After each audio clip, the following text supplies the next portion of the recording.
Welcome back to the Fantasy Sharps podcast. Everything you need to know for week 8. Let's dive into it. One of the big storylines this week is Tampa Bay wide receivers, Mike Evans, hamstring injury, Chris Godwin with the unfortunate ankle injury. So fantasy-wise, it looks like there's going to be some opportunities for the guys behind them, and Jalen McMillan is probably going to be the top waiver wire this week. You got Trey Palmer, and you've got Sterling Shepard, all guys really who have an opportunity. It's hard to exactly guess who's going to pop up as the main target, but targets are available. We talked about this on the first episode of the podcast, some rookie stashes we were interested in, and Jalen McMillan was a name that popped up for me. Even with Godwin and Evans healthy, this offense has just been rolling all year. That's the kind of guy you want late in the season, even when he's running 3 wide receiver sets. Baker's just been crushing it. And then you had the unlimited upside if either of them got hurt. And if both of them got hurt, which was just extremely unlikely, the ceiling is uncapped here. We know what Sterling Shepard is. We know what Trey Palmer is for the most part. Jalen McMillan's the one wild card. Outside of Jalen McMillan, though, Cade Otton's target share is bound to go up. He looked really great in the second half in that game, even with Godwin healthy. But once Evans went down, Baker just really needed that big body to target, and Otton was his guy. So definitely look for Otton if he's available on the waiver wire. TJ played him against you. It was looking bad, and then Rashad went off, and then it was like, oh, shit, Cade Otton's actually doing pretty decent, but Rashad was still the play. He actually probably could have done best if he played those two over Evans. Cade really went off in garbage time. Rashad was certainly the play there. Jalen McMillan's interesting in the sense I saw his efficiency this year hasn't quite been amazing. I was reading something on Twitter about him, how he runs a little out of control, which you kind of saw last night, and comes and then doesn't end up with making the catch. So from a prospect standpoint, he's a little raw. I would almost equate this situation to the Chiefs. Rasheed's down, Juju's hurt, so Xavier Worthy, right? We've seen some kind of inefficiency even with the best quarterback in the league and Patrick Mahomes and him in their connection.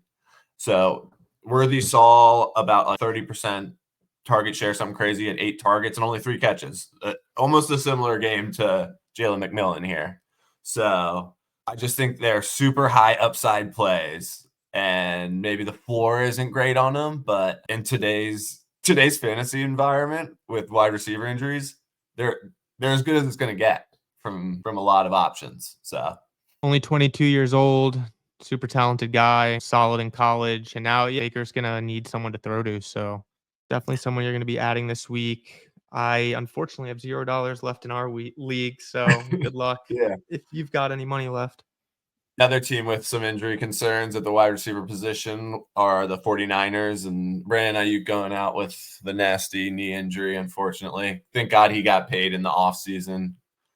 Nothing more you like to see in football than guys getting paid, and when something bad like that happens, to be honest. It really confirms why they sit out. So from a fantasy perspective, Juwan Jennings, I think, is banged up. So Ricky Pearsall, who got shot in the offseason, is there. Number 1 healthy wide receiver at the moment. Debo just got out of the hospital. I think Debo will be okay, but maybe Debo will probably play this week, right? I think Debo would be okay. He had some weird illness, though. I think he's week to week, but don't quote me on that. Just real quick on Ricky Pearsall, though, he was a first-round draft pick. The outlook wasn't great going into the season just because you have Christian McCaffrey, Brandon Ayuk, Deebo Samuel, but all 3 of those guys aren't healthy right now. Even Juwan Jennings is dealing with a hip. So Ricky Pearsall, super interesting. I think in most leagues he's been sitting on people's IR, so it's going to be tough to pick him up. But definitely a guy on a great offense that now has an opportunity. He's really young and he's super talented. Luckily, he got shot in the chest, not the leg. So there's no concerns there. He can run fine and definitely like his upside. I don't have a dynasty team, but if I was in dynasty, I'd be really interested in him right now. I doubt you can buy him low at this point, though. He's interesting. It's nice to see him get in last week against the Chiefs. So he's got some run to him. It's not like this is his first week back now with his opportunity. So his role should grow. really nicely this week. Ronnie Bell's an interesting name, but nothing I'm interested in. Take a So quick look at Debo, see what he's considered. that's good. He was in the hospital. They found fluid in his lungs, whatever that means. That's pretty So scary. yes, maybe he misses this week, but I would imagine he's back after that. The 49ers offense overall really hasn't been very good. It was really bad last week. Mason's banged up. They struggled to run the ball. They did play the Chiefs, who are the 6-0 best team in the league with really good defense, but they've been really underwhelming. It's really kind of all Kittle. Jordan Mason's was good, but he struggled to get into the end zone lately. So they're in a concerning spot here. Purdy hasn't looked as good. He's 9 touchdowns to 7 picks. Maybe this is a get right game for them. Then the Cowboys D stinks. But I'd be concerned. They get McCaffrey back in a little bit, but Normally, this would be a great matchup, highly anticipated. Both teams having great records, great offenses, great defenses, but it just hasn't really come together this year. I'm surprised to even see the Cowboys at 3-3, and the Mhm. 49ers are 3-4. Can't remember the last time they started a season with a losing record. But if anyone's going to get right, it's these two teams. Micah Mhm. Parsons has been hurt. The whole 49ers offense has been hurt. So if they can get any of those guys back, better days ahead. Mhm. And that's all I got. Talking about Bucks wide receivers last night, Lamar just going absolutely ape shit, and the Ravens offense just being unstoppable fantasy wise.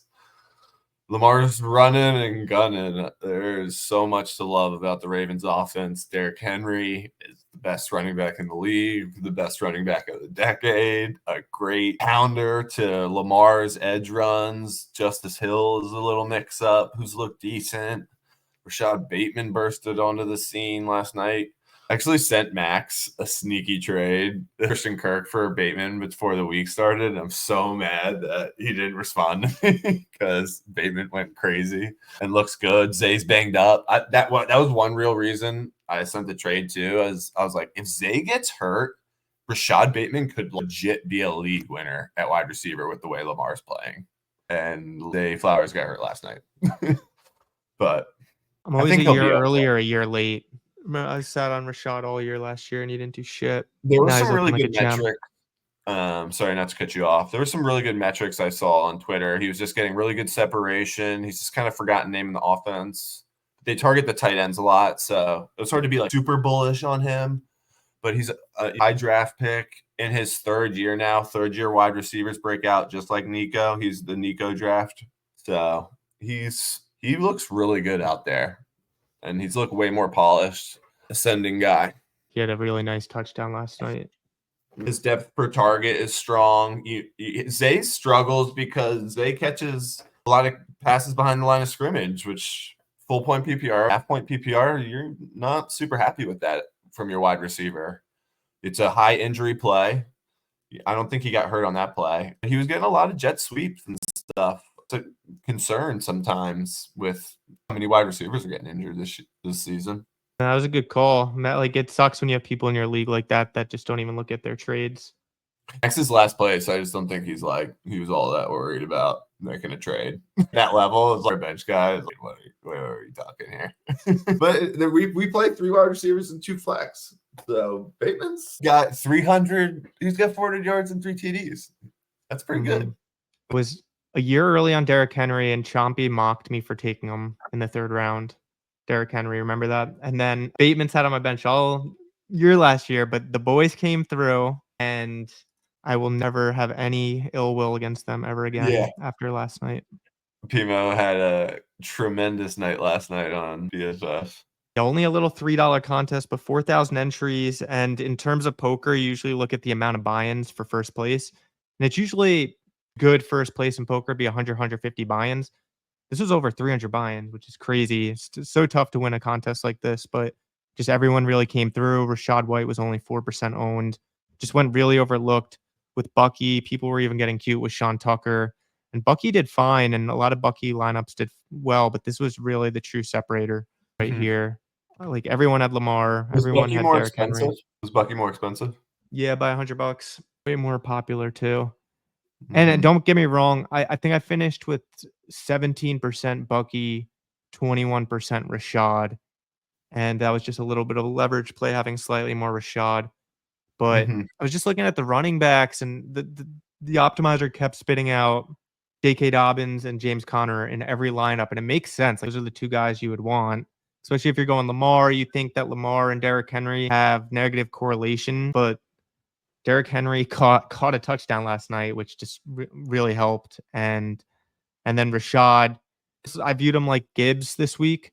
It's a guy that's a high draft pick, very talented player, was the RB1 last year. I guess Gibbs wasn't the RB1, but just had RB1 Mhm. results. And Mhm. this week was just going overlooked, underdrafted.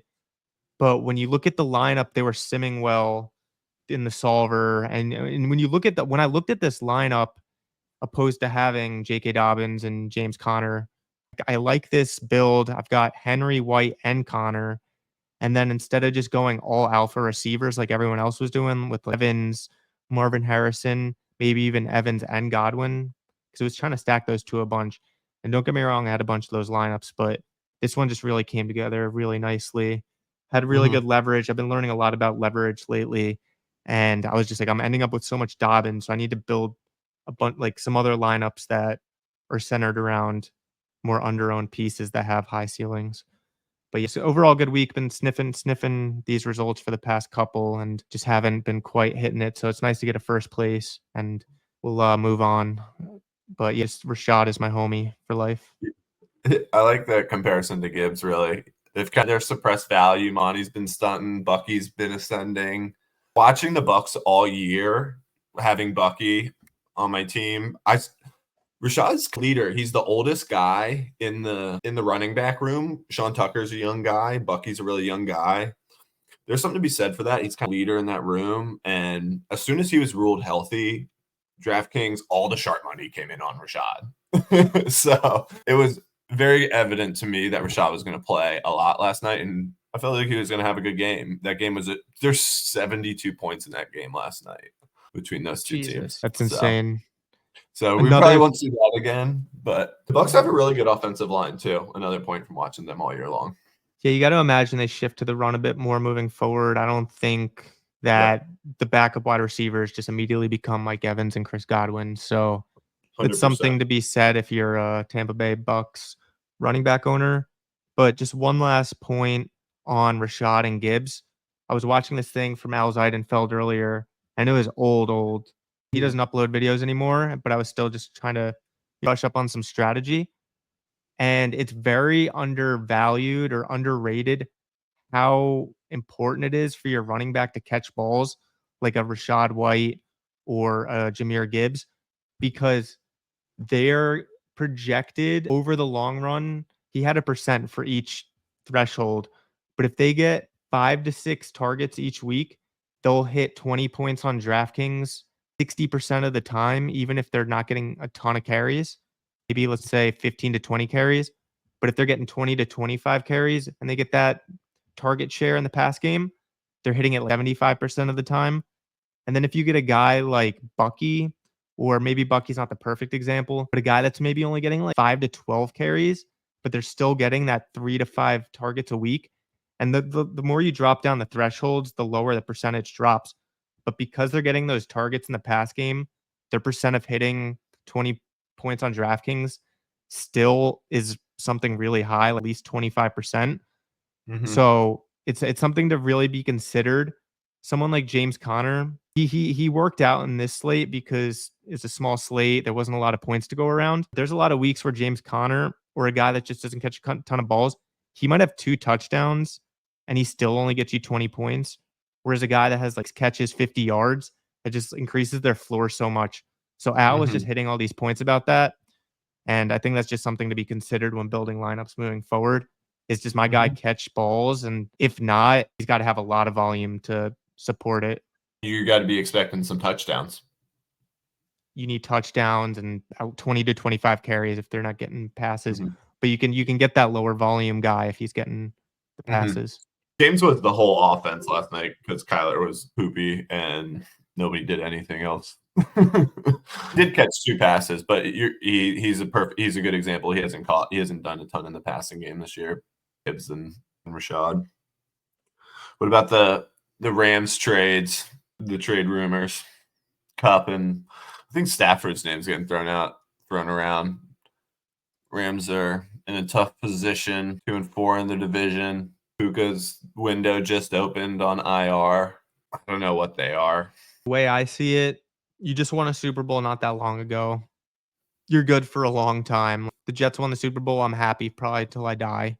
You have a huge market team, an aging roster. Cooper Kupp's not getting any younger. Matthew Stafford's not getting any younger. And for all you know, they're just going to walk on you anyway in the next year or two.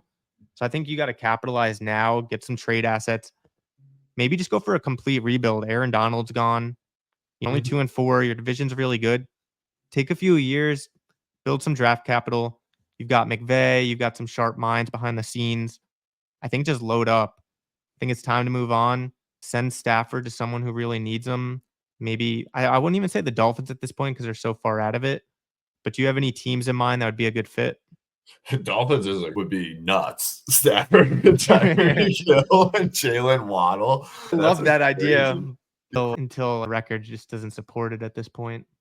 Sucks because they just gave Tua a huge contract. So I don't know how the money is going to quite work out with all that. But I agree from the Rams team perspective, Rams GM perspective. They're not a good team. They're not going anywhere. If they sneak in, they're bouncing early. I don't know. Football's a different sport. Every team thinks they're competitive. Every team thinks they can win. I will say the Rams won the Los Angeles battle winning that Super Bowl. They're not fighting for fans the way they were fighting for fans back when McVay got hired and Gurley was going off. And their offense was sick. Cup was young. Robert Woods year. I think that you're right. They're out of that heyday and they need to hit a reset button. Probably build the defense. I don't really know what Puka Nacua is from a dynasty perspective. To be honest, he had a great rookie year, right? It's tough. He's tough. We'll see. If Stafford's gone, then from another that's terrible for his dynasty perspective. But yeah, maybe just build around Puka. He's young. Kyron's relatively young. I don't think Kyron's any older than 24. Let's take a quick look. Yeah, he's 24 on the dot. Maybe those are the two centerpieces of your offense that you hold on to. You get a high draft pick for Cup this year to a contender that needs a wide receiver, maybe the Chiefs. Could you imagine Cup went to the Chiefs or something? Then only other thing you could think of is you move Stafford. I can't think of anyone who makes perfect sense. Maybe the Broncos, but they're pretty high on Bo Nix. They have a decent record, still give them a chance to win a Super Bowl. I don't know. It's tough to say, but you move on from Cup. You potentially move on from Stafford, load up on draft capital, and then build around Kyron and Puka, young quarterback. There's solid quarterbacks coming into this draft. And then, like you said, build the defense again. Aaron Donald was a huge reason they won the Super Bowl. It wasn't just Cup and Stafford. So Ramsey. They play the Vikings on Thursday night this week. TJ Hawkinson, is he expected back this week? he is trending that way. Limited participant in Monday's practice. He's been sniffing, returning for the last couple weeks. This isn't necessarily the matchup where it's a must win against a tough team. So they might hold out at least one more week. I'm not 100% sure. But there's definitely some inklings, definitely some rumors that he'll be back this week. So we'll keep an eye on that. Tight end's so brutal. If he's out there in your league, you got to get him. 100% worth the bench stash. Vikings offense has been good.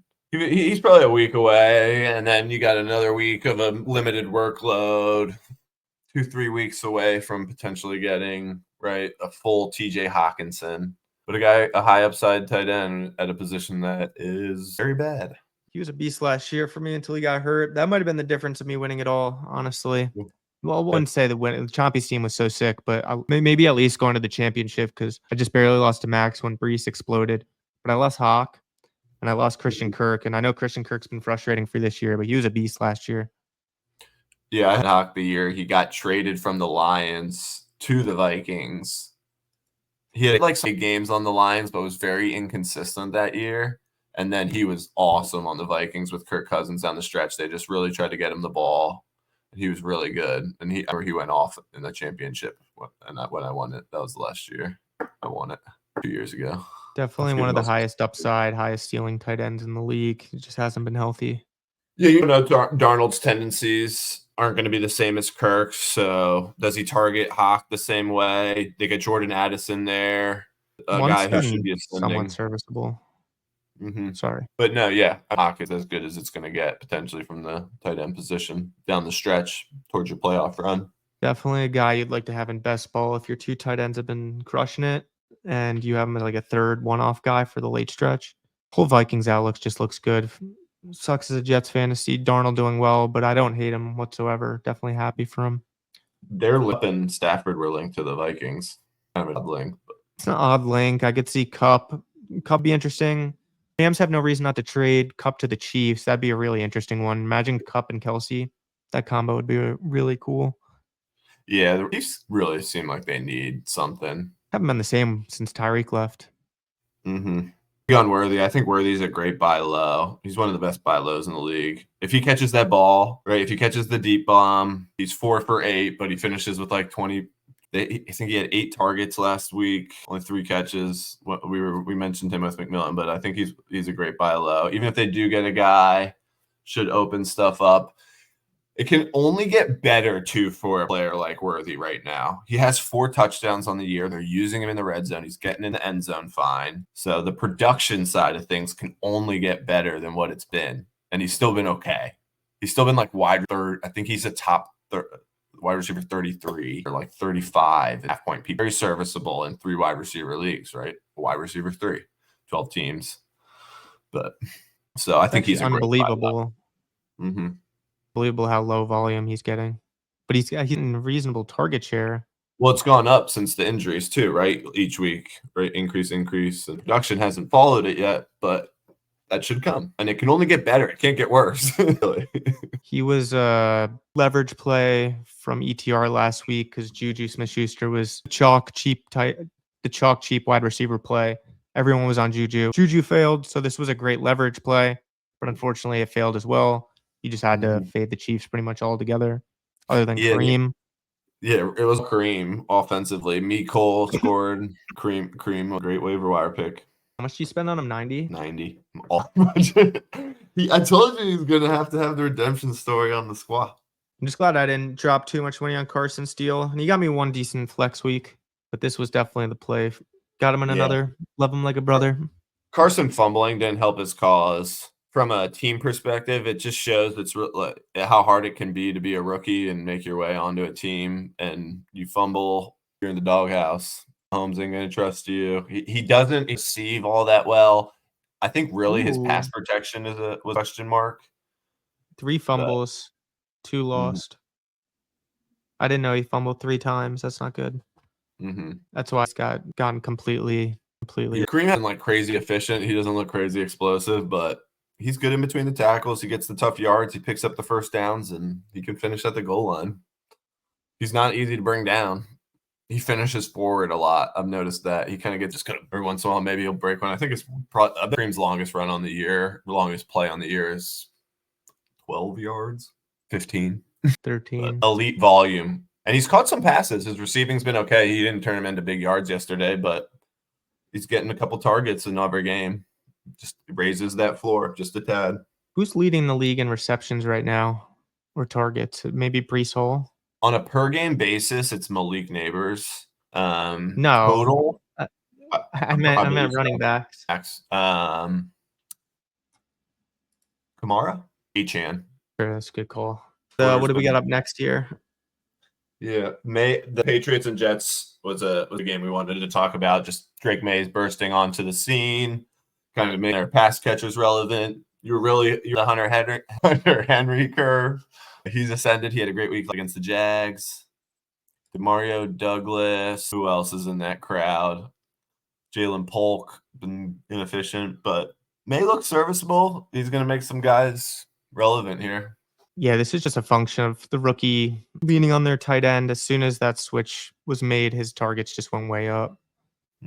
So that was somewhat easy to predict. Like I remember saying, it's like not that of a take, even though it's a hot take. And then just on the Jets side of the ball, I think you got to stay patient. I know a lot of people are going to want to sell low on Garrett Wilson, afraid of Devontae taking targets. people wanting to sell Devontae because he didn't have a great homecoming, or it's not really a homecoming, even though he reunited with Rodgers. New to Jets, but he got 9 targets, only caught 3 of them. Primetime game against a really defense. Pretty much have been playing tough defenses all year. The 49ers, the Steelers. It's going to get better. We whomped the Patriots the last time. Hopefully, we could whomp them again. Honestly, Devontae could be a slate breaker. I'm not going to have a crazy amount of them, but I'm definitely going to have some exposure to him in DFS just in case he has 2 touchdowns, possibly 15 targets is a question. And outside of the Steelers, who we were beating at halftime, and then Russ just went nuclear, every game we've lost this year has been by a small margin. If we finish the season hot, we could still lose 6, 7 games and make the playoffs. It's not out of the question. So, got to stay confident, got to ignore the media. Anything I pull up these days, whether it's Yahoo News, Twitter, Facebook, it doesn't matter, just getting slaughtered. I don't know what the Jets ever did to anyone. We've never won much at all. I don't know what we've done to deserve any of this hate, but it's just gone too far. And better days ahead, stay positive. And if anything, maybe try to trade if someone's getting sick of the Jets. Try to trade for Brees, try to trade for Garrett, try to trade for Devontae, because we're going to win it all, baby. Come on. Yeah, their offense is going to be high power. I think the defense is going to kind of game flow perspective and maybe get exposed a bit at times, whereas Salah really tried to hide some of the flaws of the defense and the game flow. But now it's full steam ahead for the offense. This is an offensive football team, and the defense is going to have to pick up the pieces from the game flow perspective. So Wilson's a smash, Devontae's a smash, Brees is a smash. Braylon Allen's really taken a backseat. He hasn't done much since the new guy started calling plays and the new coach has really started coaching. But so from a fantasy perspective, love all of them going forward too. For sure. And one more point on the Jets, the outlook being better than it appears. Just to the point of Braylon Allen, he scored against the Bills and they called it back for offensive holding. I think the outlook would be a little more positive on both him and the Jets if that didn't get called back. We would have most likely won the game. Zerline's been screwing us too. And then Braylon Allen would have had that touchdown. Brees nearly had a touchdown too in that game. He was breakaway touchdown and got tackled right at the goal line, and we didn't end up scoring. And Zerline also shanked one against the Broncos with the chance to win the game. She's been really unlucky. It's been pretty brutal. But it's crazy. I didn't get my hopes up at all. Crazy how a few field goal kicks too can just swing the game, swing the season. I mean, the ball bounces off his shoulder, pops right back to the guy. I mean, game of inches. It's just little things like that have the Jets sometimes. I mean, I'm a Skins fan, Commanders fan, whatever you want to call it. But so I know your pain, but some of the shit you see that happens to the Jets happens to nobody else in the league. At least the Commanders don't get hate. Yeah. The media doesn't just We were just slaughter really you guys. irrelevant. You guys can't get out of irrelevancy being in New York. You're just a New York team, right? It's so brutal. I'm so sick of it. And then the Mets are about to pull a Cinderella story and they just don't pull it off. I'm so sick of the reset button where you got to wait all season again just for it to most likely not happen again. It's just so sickening. The Jets need to keep Aaron Rodgers upright because he's been getting banged up. That's my biggest concern, Jets perspective. I think everything else is fine. You got to keep Rodgers healthy, and can the defense, the offense's eliteness going forward as they kind of get back in coordination like team feather. It's kind of been, one shows up or one play. I mean, it's been a plays really for the Jets that have swung their record, but yeah, hasn't been. It's probably some of the best Jets football I've watched in my life. Even though people are like, oh, you were 4-3 last season with Zach Wilson. We had no hope. It's the best Jets football in the last 3-4 years since Zach Wilson's been drafted. That's for damn sure. No, it's really the best football since I've been alive because we never picked up first downs like we have. We never had a Hail Mary like we did in that game. That was exciting as shit, even though it sucked for you. Just we're throwing touchdowns. It doesn't happen. Usually it's Chris Ivory banging one off or the defense getting a pick six. We're maybe we get lucky for one deep bomb touchdown, but you're not just picking up first down, getting third down conversions. it's really refreshing in that sense, I'd say, more than anything else. Transitioning to the Commanders and the exact same situation for me. I mean, this is the best offense Commanders have ever had. Maybe the matchup of the week, Jaden versus Caleb. Jaden Daniels did get a rib injury last week, so we're a little concerned. We're going to have to watch the injury report, but he could play. There's a good chance he could play. Mariota was all right in his absence, but we really want Jaden just from a fan perspective of the game, and he's been awesome. It sucked to see him go down yesterday. Luckily, we were playing the Carolina Panthers, who can't stop a nosebleed. Brian Robinson came back. He looked strong. Everybody's looked strong, but he didn't have to work. He didn't have a crazy workload. I think that's nice to see, right? He didn't get overworked, but he also produced. So going forward, he came out the game healthy, coming out the injury, strong sign. Eckler's a nice little flexy pass catching the RB. If you depending on what league, he's a serviceable guy who can get in the end zone. They use Eckler a lot. Eckler's a good player. And then McLaurin's been smashed, dude. McLaurin's arguably. I'm so mad that Simmons took freaking Terry McLaurin, and I had to take Christian Kirk. Could you imagine I had Terry McLaurin on my team this year over Christian Kirk? Scary. Yeah, your wide receivers are real nice. Real nice. It wouldn't be bad, boy. You have the dream best ball wide receiving course because pretty much any other combination, no matter how well you picked, someone got hurt. Whether that's Cooper Kupp, Puka, Brandon Ayuk, Nico Collins, Mike Evans, Chris Godwin. You basically have to like jump over landmark and have the wide receivers you have. Mm-hmm. I mean, Malik missed 2 with concussion. AJB missed 3 games. But you're right. I mean, for the most part, looking at my team right now, it's like, holy shit, no Qs. It's clean. ESPN finally likes my team. I'm 100 projected 127 this week in our league, which is I think one of the highs, if not the high. I'm projected 97. Do you want to hear a crazy stat I was looking at today? I've outscored you by 25 points per week in the league. I beat you head to head. And you have twins across the division than I do, scoring 25 less points than I do this year, which is just crazy. It's just fantasy football in a nutshell. But I've had that luck. I've been on the other side of that coin plenty of times in our league, so I can't talk. I had to trade though because I can't get in on points. I have to win. Yeah, talk about your trade. I think it's a great trade. Love the move. Love the buy. Love everything about it. Yeah, I threw out in the chat. Nico Collins is available. Looked at my roster today, and it just looked like pure dog shit. Lost Brandon Ayuk, Nico Collins, and Rashee Rice, which was just the dream core on paper. And yeah, immediately got hit up at Chompy. He said, "You like any of my receivers?" For Nico, he has Garrett Wilson, Devonta Smith, and Marvin Harrison Jr. I said I would do it for any of them. He sent me Devonta Smith. We made a deal, and yeah, hopefully it works out both parties. If my team goes to the wasteland, which it most likely will if I don't keep fighting, hopefully Nico pans out Chompy. He's a clear alpha wide receiver. Was probably going to finish the season as wide receiver 1 if he didn't get hurt. Still could finish strong for someone during the playoffs. Is set to return as soon as week 10, so really only 2 more weeks missing him. I ate 2 of those IR weeks. Chompy only has to eat 2 of them. Texans might really need him, especially after losing this past week to the Packers. We'll see, though. But I just really needed a guy. I needed a guy that has a chance to go for anywhere from, I would say his floor is probably 5 to 8 points.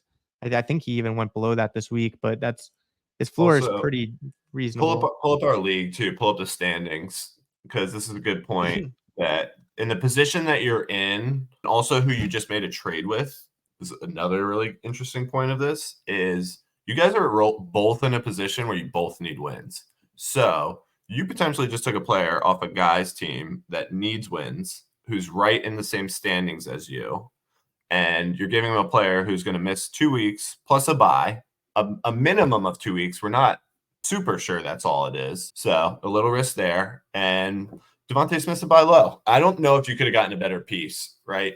Sometimes you have to come to the realization that this is the best piece I'm going to get. And nobody else in the league was coming at you. I contemplated Jaden Reed. I just couldn't get there.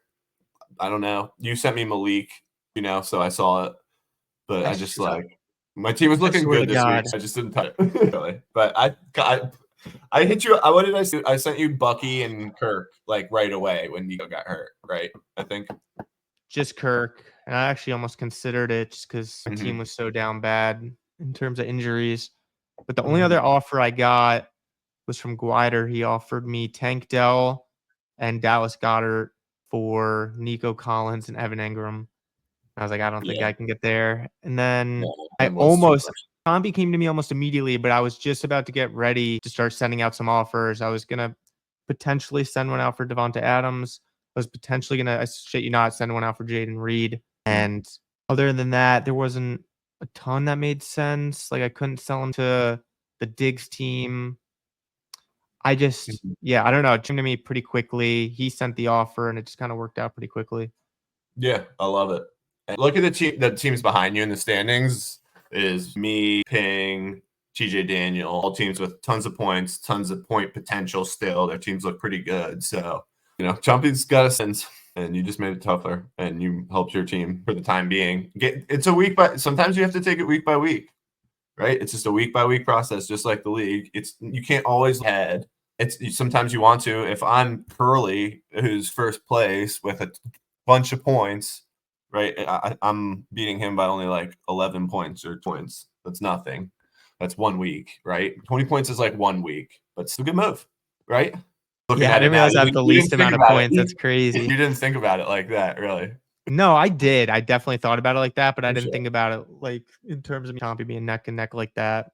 But Mhm, it's just funny. I have the least amount of points by like a mile. mhm. At least once in the league, I've been in first place. Like bottom, I'll be like 10th in points and 4-1. This though, that's the Uh-huh. heart of dog, or what do you want to call it? It's just Yeah. not giving up. Nah, nah. Plenty Looking at plenty can tour. happen out there. Do you want to talk some DFS and the games to attack, the big games, Packers, Jags, highest over under. You got a wide receiver on Green Bay. Which one is going to be tough? I think Jaden Reed popped up with like an ankle last week, a little out of the game plan. He's kind of on a downslide, but elite potential. He's producing. Dobbs is good, but you just don't know. It's hard to predict right now from Green Bay. Probably gonna have to just look at the odds and see what looks weird, what looks off, what doesn't make Mhm. sense. Go from there because Jaden Reed, the week he scored was -110. But last week he wasn't as big of a favorite and he didn't score. So what did they know? And what your analysis was is they just really like to attack the Cardinals defense that week. It was 2 weeks ago. So Mhm. maybe the outlook will be better against the Jags for him. We'll look at the odds. If it's anywhere close to -110 or better, then we'll have a pretty decent indication. And then with Dobbs, that 1 week where he was just randomly plus 180 after he hadn't done shit all year and then scores 2 touchdowns, that was just a huge indicator. So we're gonna be on the lookout for that. That's how I got on Stillman last week. And you're like, what team is he on? And I literally Googled him this morning. I didn't know either. But he's Uh, actually your boy. He was on Tennessee with Hendon Hooker. Yeah, oh, young is he guy. young? Yeah, young guy with Jalen Hyatt and Hendon Hooker. And they Mhm. upset Alabama. Yeah, interesting. Yeah, So I mean, he's Amari Cooper role. He's the best waiver wire pickup of the week, I think. Him and McMillan, right? yeah, I don't know what I was like. I don't know if he's gonna score. I don't even really know who this guy is, but just he has like decent odds this week. I'm like, they know something. So Mhm. things like that can really separate you in DFS. Looking at these odds, looking at these game totals. Basically, last week you just filtered the game totals. You figured out that Lions Vikings was one of the highest totals, and you just add a ton of guys from that game, and you were cooking. It's really all it Mhm. takes sometimes. You just got to mix and match the right pieces, maybe leverage off the chalk. Mhm. Talking chalk, Eagles, Bengals. That's probably going to be chalk. AJ Brown, bring back Jamar Chase. Burrow. It AJ should be Brown Burrow, will be at least 30% owned. right? Burrow, Chase stack. Bring back AJ Brown. I mean, that's got to be the chalkiest stack. Bring back Yeah, Burrow, Chase, or. Higgins, Mhm. AJB, bring back, or Hurts double with Devonta and AJB. People even get to Calcaterra with Mhm. Goddard out. He was pretty popular last week, but he didn't do too hot.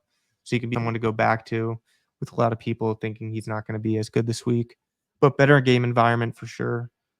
Yeah, what did AJ Brown had all the production and that it was super weird. Well, he really didn't even have all the production. It was just one play on a 4th down. I think they only threw 14, 15 times. Mhm. He just happened to have one big play. This game, the Eagles should have to throw a lot more. Yeah. So this will be really cool to watch the Eagles offense this week, I think. Hurts isn't going to be able, they're not going to be able to just run it because Bengals are going to be able to score on them. This isn't going to be the Giants. It was 14 his least attempts. pass attempts by a ton. Just game script wise, it was a very defensive game. So They really didn't have to keep up with the Giants. AJ Brown's percentage of the when he plays is quite absurd. Well, how many targets did he get? Because It was that like, divided by 14 is going to be a pretty high yeah, percentage. yeah, 5 for for sure, 5. So for sure. They've just had really weird game flows, which I think why is Devontae is a great buy low, right? We just haven't seen a low in a while that Hurts has needed to drop back. They've played the Browns and the Giants, but even on low passing volume, he had a 35% target share. So just imagine he takes that 35.7% target share and then hurts those 35 times. That's 13 targets. That'd be elite. percentage of air yards too is crazy because he's just been catching Pico, just like bombs are Awesome. He's so just we just don't know how it's gonna go. Like I Yeah, I guess feel you're like just gonna need that game's just too obvious to attack. What's another game? I think Bills Seahawks is actually gonna be crazy. Bills are due for a crazy game, and Seahawks getting a crazy game every week. it moved up a half a point. So that's good that it's trending towards the over. Seahawks throw a lot, the clock stops a lot, their defense stinks, the Bills defense stinks. That's the I'm glad makings it's of not it. in Buffalo Mm-hmm. because teams kind of just get game scripted out flow sometimes. Mm-hmm. Kind of neutralizes it a little, giving Seahawks the home field. Yeah, I could see that. I like that. Maybe not. Josh Allen was the play last week when no one was on him. Now people are gonna go back to him. It might even be Gino was the nuts last week though. Like most of the Gino stacks got last week, even though they didn't go off that hard. No It's DK Metcalf in this game potentially. It could be a big JSN spot. Lockett's probably a really nice value play this week. Yeah, maybe you don't stack Gino this week, but you just go with JSN as your bring back piece.